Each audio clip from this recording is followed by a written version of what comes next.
Namaste, everyone. Thank you so much for being here. My name is Lupita, and happy International Day of Yoga. Um, the International Day of Yoga has been celebrated for the past 6, 7 years now. It was put aside as a special day by the UN in order to celebrate yoga, its history, but also promote it as a wellness practice. And today I really wanted to focus on some aspects of yoga, um, such as the Ashtanga, the eight-limbed path, which really takes yoga beyond the asana.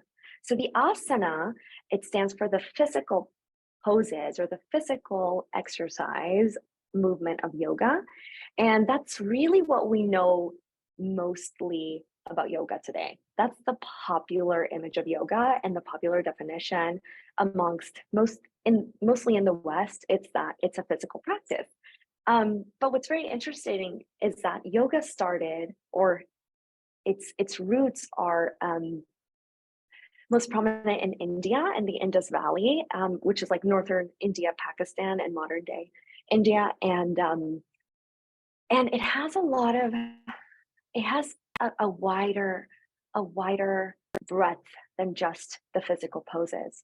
For example, the first limb, if you visualize a tree, right, and you have 8 limbs of the tree, this is basically the Ashtanga practice of yoga. Ashta, 8, ayama, limb, right? And so in the Ashtanga practice, we focus on niyamas, how we treat ourselves, um, yamas, how we treat others, right?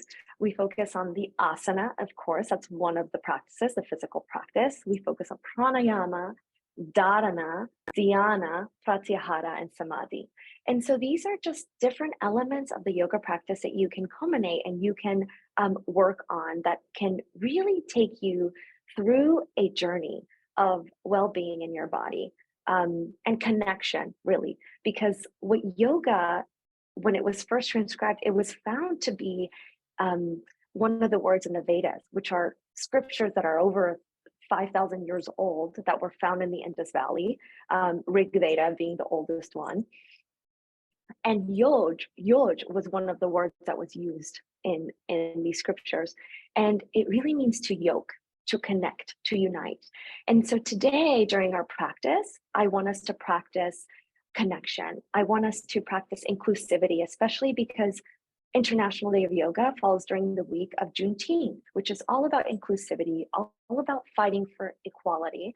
And it's really about not only fighting for that within our society, but fighting for that within our own bodies, right? How can we bring more equality, more justice, more peace into ourselves? And so that's what we're going to work on today. And just because of that, I'm not going to use a mat because I feel that yoga can be practiced really anywhere. Why? And with any tools. Why? And even without tools. And why? It's because it is connection. So let's just find a comfortable position wherever you are. That means you can be on a chair. It means you can be on the floor. I'm at an iLab space right now, which is the Harvard Innovation lab space. And they're so kind and sweet to let me use one of the rooms for these sessions. And so again, you can be on a chair, just rooting your sit bones into the seat, rooting your feet into the earth. If you are sitting in a lotus pose or a padmasana position or an easy pose like this one, it's called easy pose in yoga. But sometimes it's not easy, right? So let's just find something that feels good in our body. And so we're going to start to lengthen through the spine, roll the shoulders up and back. Maybe close your eyes if that feels safe. And just start to connect with your breath. Again, invoking that yoking, that union. And so we're going to first practice it with the connection to the breath. And all I want you to try to do here is observe the breath. Observe how it's feeling in your body. Observe and notice what it feels like when it comes in through either the nostrils or the nose, the mouth. Notice where it's being directed towards. Is it coming in a little higher in the body, maybe the chest? Is it coming into the belly? And it's really just about noticing, or is it beyond that? And so we'll take a few moments here to just kind of tap into the breath.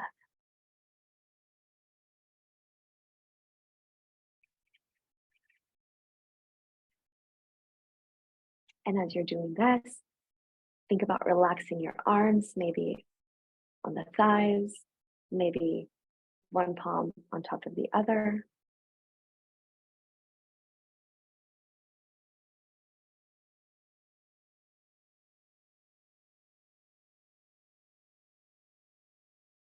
And from here, we're going to start to connect our breath with our movement. We're going to start to inhale the breath in, and then we're going to move the shoulders up towards the ears and then send them back, creating this circle, moving forward on the inhale and up, and then back on the exhale and down. And so see if you can slow down the movement while you slow down the breath. And exhale. And now see if you can slow down even more. Inhale, and then hold the breath at the top, practicing something called kumbhaka, which is the retention of the breath. And then exhale, let it go. And practice rachaka on the way out, which is retention of the out breath. So just pausing and then inhaling. Back up. Let's pause. And let's exhale. And pause. Beautiful. Let's do that 2 more times at your own pace.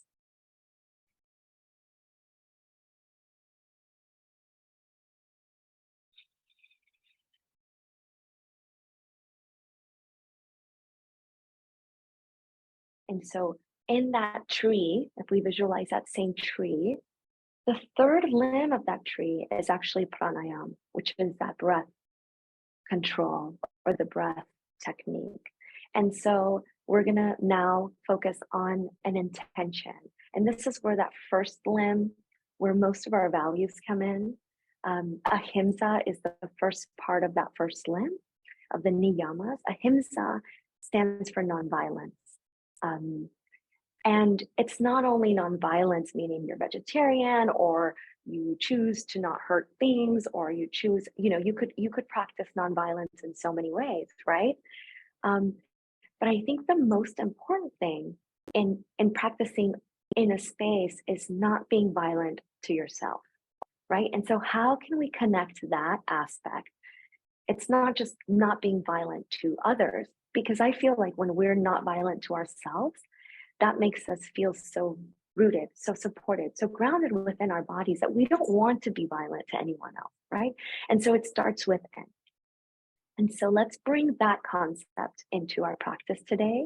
We're going to then connect that with our breath, and then we're going to connect that with our movement. Okay, so again, you're seated. We're going to think about ahimsa, inviting that concept into the body, just kind of contemplating on what that means to you.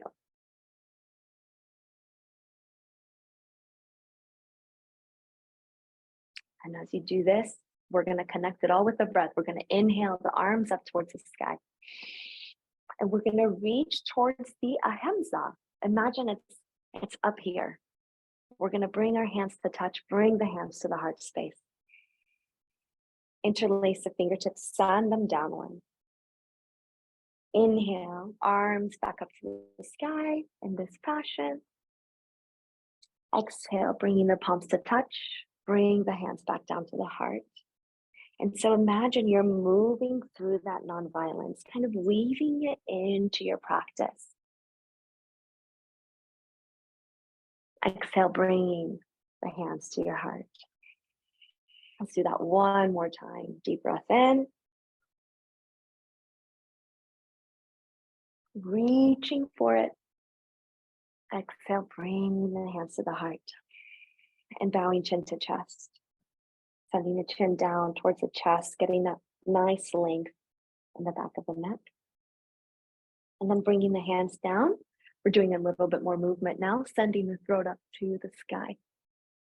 And then exhale. And inhale. And exhale.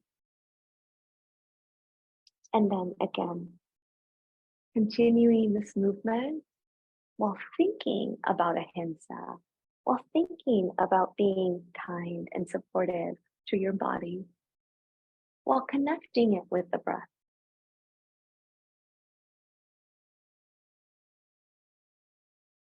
And so nonviolence might be that you go at a slower pace. It also might be that you tell yourself loving words while you are moving, that you invoke gratitude for the movement that you can make in the body. And exhale back to center. Beautiful. Okay, we're going to do some seated twists next. We're going to inhale the arms up. We're going to exhale. So that left hand is going to come towards that right knee, and then the right arm is going to go back. And so I'm going to turn so you can see what this looks like. And if you are on the chair, it's the same thing. You can send your wrists back to grab onto the chair, and I'll just demonstrate.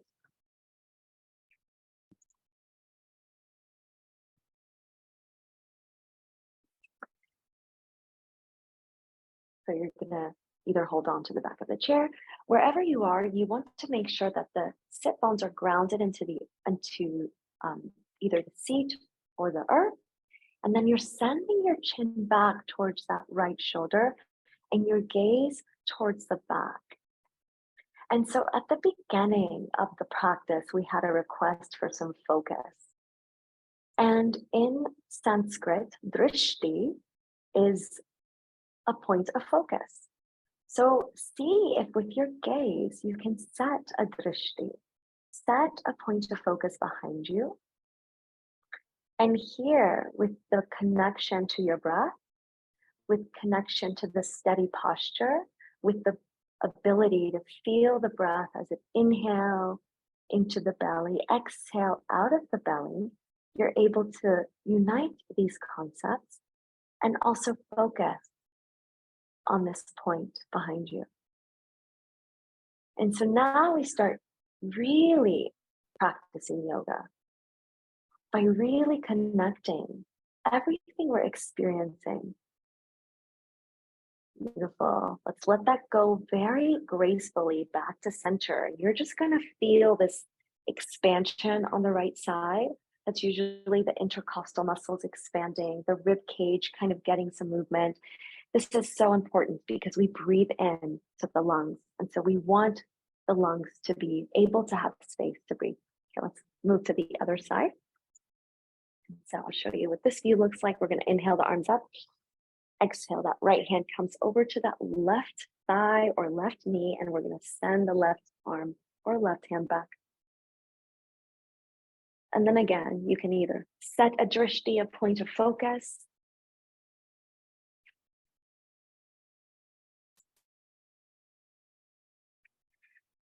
and so I'm demoing two versions here, one on the chair, one on the mat. It's really up to you where you choose to practice from.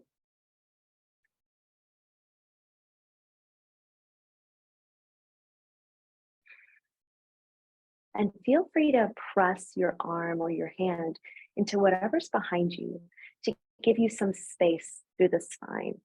And then again, you can keep your eyes open or closed, whatever you feel safest, most comfortable with. One more deep breath in, and then slowly and gracefully exhale back to center. Beautiful. We can start to sway the spine from side to side here.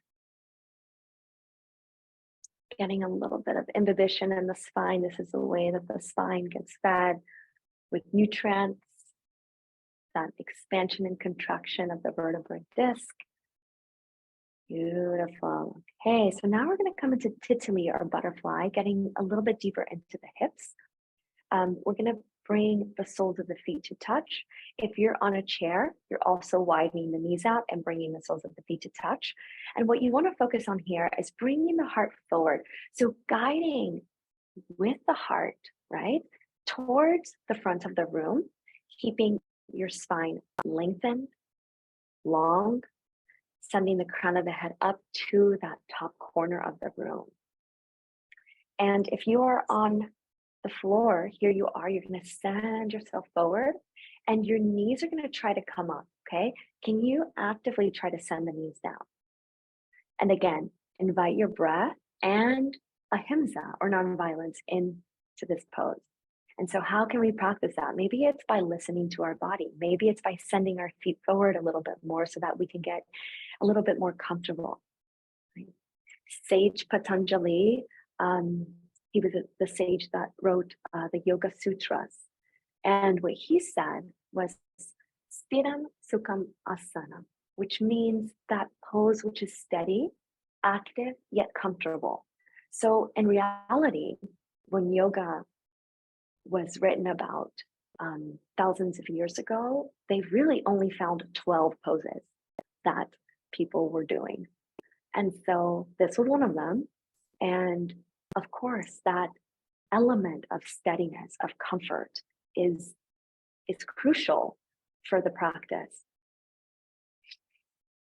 So go ahead and now keep doing that on the floor. And if you are on a chair, so you can of course bring your feet to touch here. You can widen out, coming to the base of your chair, holding on and sending your heart forward. So just make sure that it is a safe, you feel safe, okay? And you can feel that in the IT band. You're gonna feel that also kind of stretching the hips. Beautiful, keep going, keep breathing. And let's see if we can again practice that breath technique of Prachaka and Kumbhaka, which is the retention. So we're gonna inhale and hold it in maybe for 2 to 3 seconds, and then exhale and then hold it out. Okay, so practice that again on your own. Everybody breathes differently and has their own kind of threshold with that. So just take a few moments to explore that for yourself. And again, you want to be lengthened through the spine. So instead of rounding the spine, you want the spine to be a bit more straight.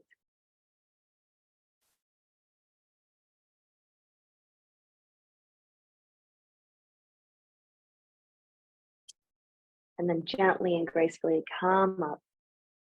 Beautiful. Okay. And so we have time for one more pose. This is Paschimottanasana, really good for the back, for the spine, and also for the legs. And so if we tend to be sitting down a lot during the day, our muscles tend to tighten up, get a little tense, okay? So this pose, Paschimottanasana, forward fold, okay? But it's also starting in Dandasana, which was one of those first 12 poses.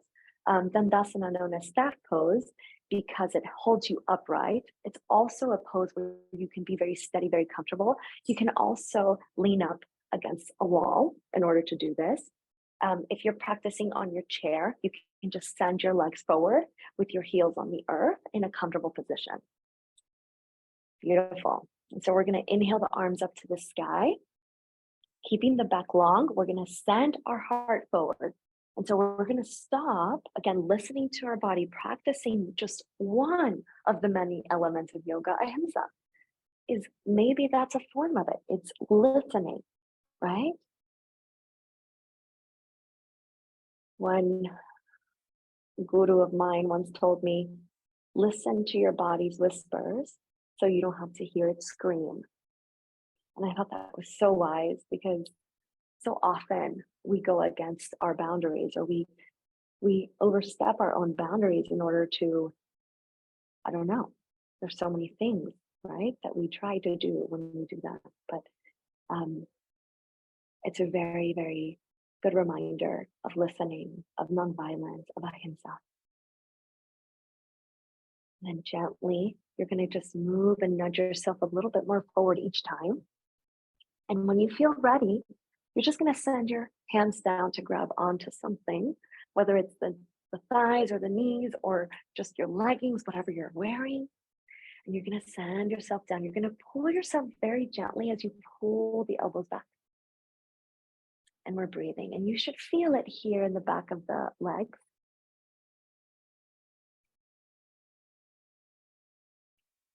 And then once you're ready again, invite the breath in, invite the retention. And then we're slowly going to round the spine to add a little bit more expansion through the intervertebral discs.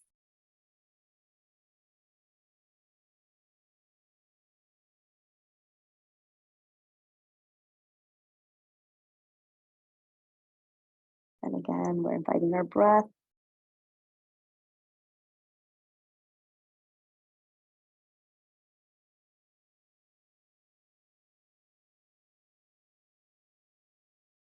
And we're gently going to start to roll up vertebrae by vertebrae.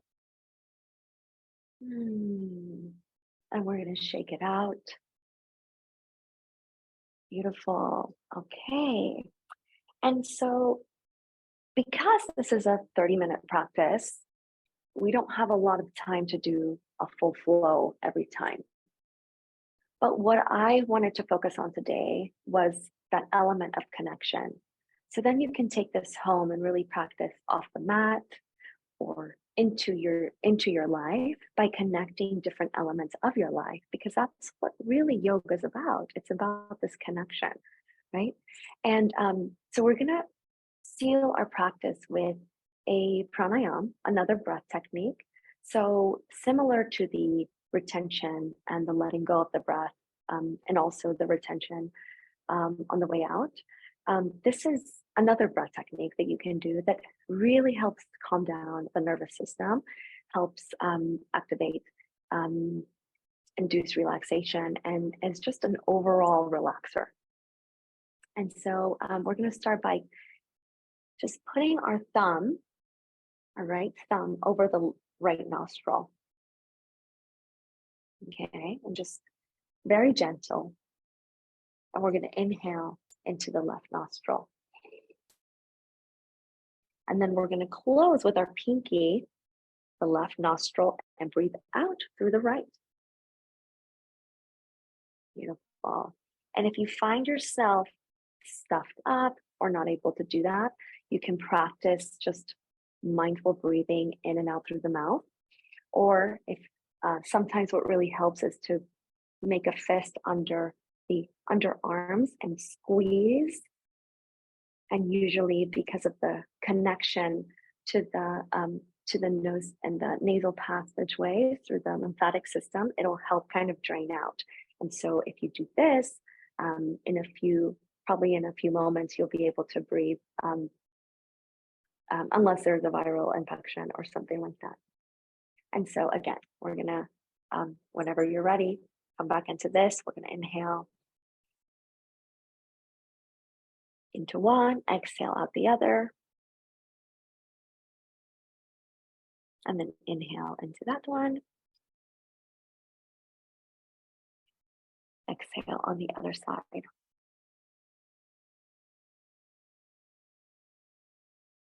You can close your eyes. You can again try to practice that retention. We're going to inhale, hold it in, try to relax the face, try to relax and soften the body. Exhale.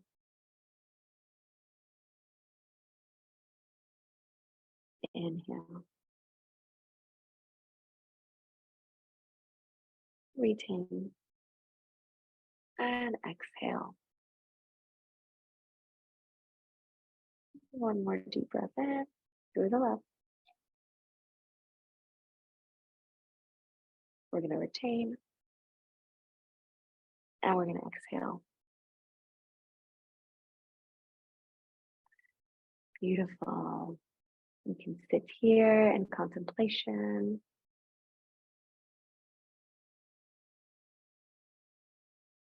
Just for a moment, just kind of sitting with what your body feels like, with what your mind is thinking, what you are feeling in the heart space.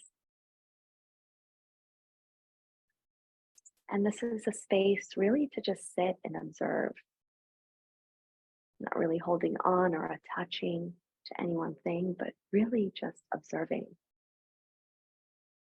not asking why or where or how. It's a really beautiful way also to practice radical acceptance of what we are in the moment.